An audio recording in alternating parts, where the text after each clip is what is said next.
Welcome to Lagos. Hey, Cabo, how was the flight? All passengers on Flight 42 report to the information desk. The airport hits him before he is ready. Not the building, the smell.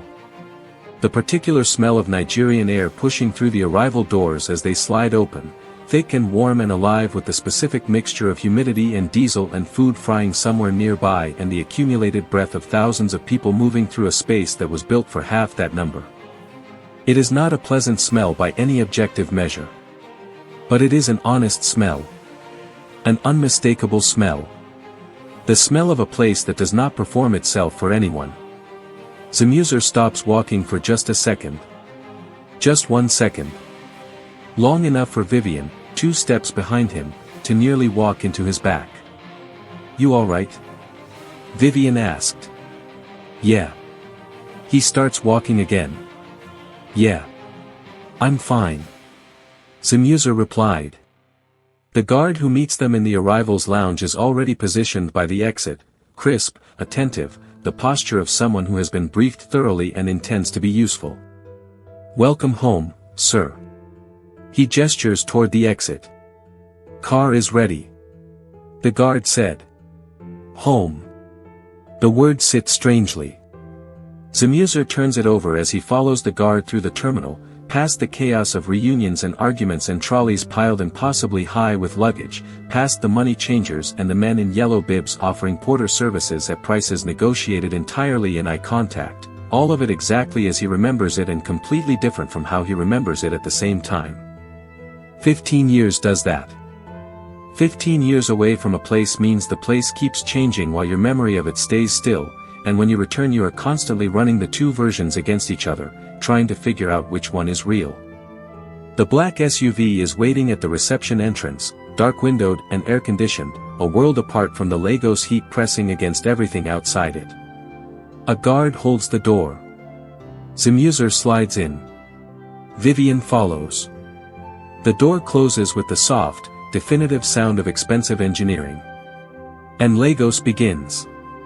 He winds down the dark window before they have even left the airport grounds. Vivian glances at him, a question without words. He does not explain. He just looks. The billboards come first. Enormous, sun-bleached, fighting each other for space above the highway, telecommunications companies promising connection, banks promising prosperity, politicians promising everything and delivering the particular brand of nothing that Nigerian politicians have perfected across generations. Between the billboards, the yellow Danfo buses push through traffic with the aggressive confidence of vehicles that have decided the road belongs to them.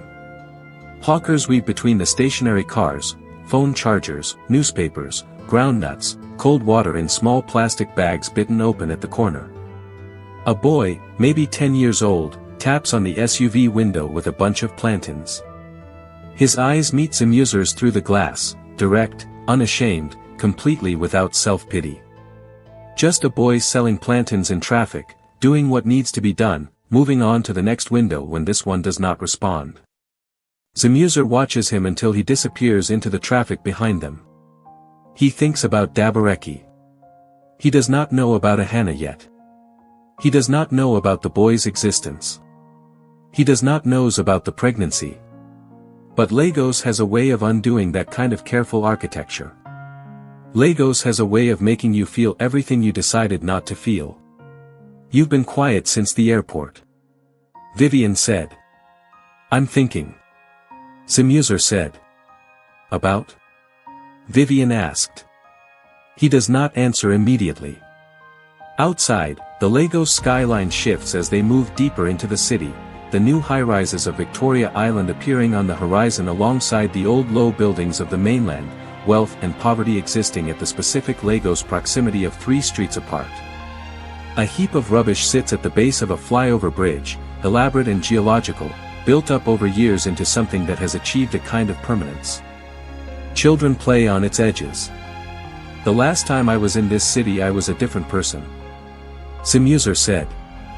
"Everyone says that," Vivian teased. "I mean it literally. The person who left this city 15 years ago, I don't know if I would recognize him. Or if he would recognize me." Zimuzor added. Is that a good thing? Vivian asked. He considers this. I don't know yet. The truth is that the mission has been everything he hoped it would be and nothing he expected it to feel like. Every target identified, every account accessed, every piece of evidence extracted from men who built their wealth on the structural impoverishment of his people, all of it has been precise, purposeful, and deeply satisfying in the way that justice is satisfying when it is finally, actually delivered. But satisfaction and peace are not the same thing. He learned that somewhere around year 8. Sitting in a London flat at 3 in the morning, the mission proceeding exactly on schedule, everything working, everything adding up, and feeling an emptiness that the mission, for all its purpose and precision, was not filling. He had pushed through it. Told himself it was fatigue. Told himself purpose was enough. Told himself that a man who fights for his people does not get to be sad about what the fighting costs. He pushed through it all the way to Los Angeles. All the way to Buckwood's mansion. All the way to the back of this SUV with the flash drive in his pocket in Nigeria outside the window and a guard in the front seat who keeps calling this place home. His phone buzzes. A message from James, encrypted, as always. Package secured. Next phase ready when you are. James said. He stares at the message. Does not respond yet.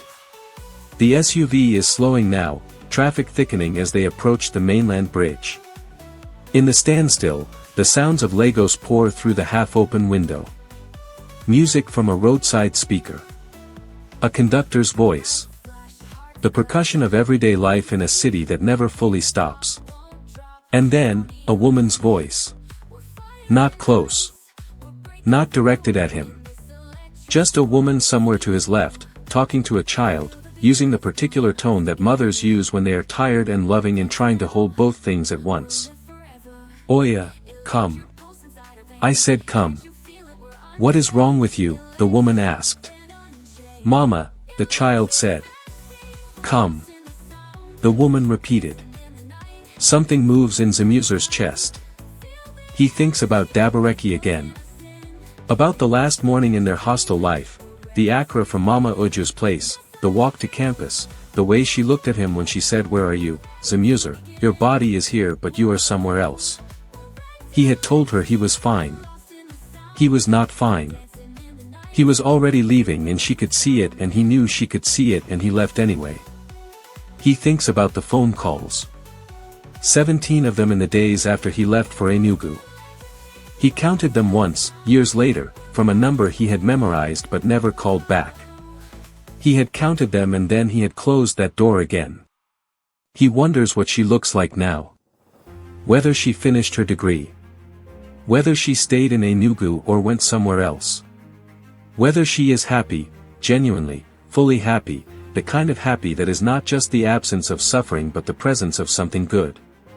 He hopes she is happy. He hopes this with a sincerity that surprises him, not the guilt-shaped hope of someone trying to feel better about a choice they made, but the real kind. The kind that has no agenda. The traffic moves. The SUV moves with it. And then, quiet, arriving without warning, the way the most devastating realizations tend to arrive, the thought that he has been not thinking for 15 years finally breaks through every door he has closed against it and stands in the full light of his conscious mind. The mission was real. The purpose was real.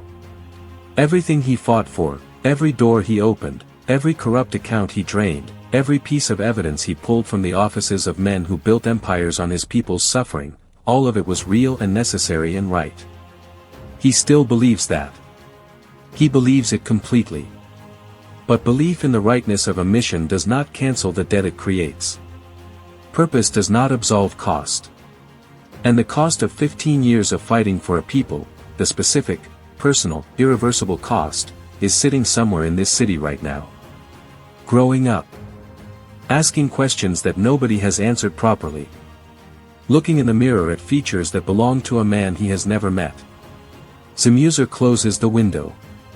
Leans back. Stares at the ceiling of the SUV for a long time. He had spent 15 years taking back what was stolen from his people. But at what cost?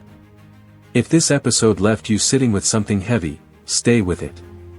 That weight is the point.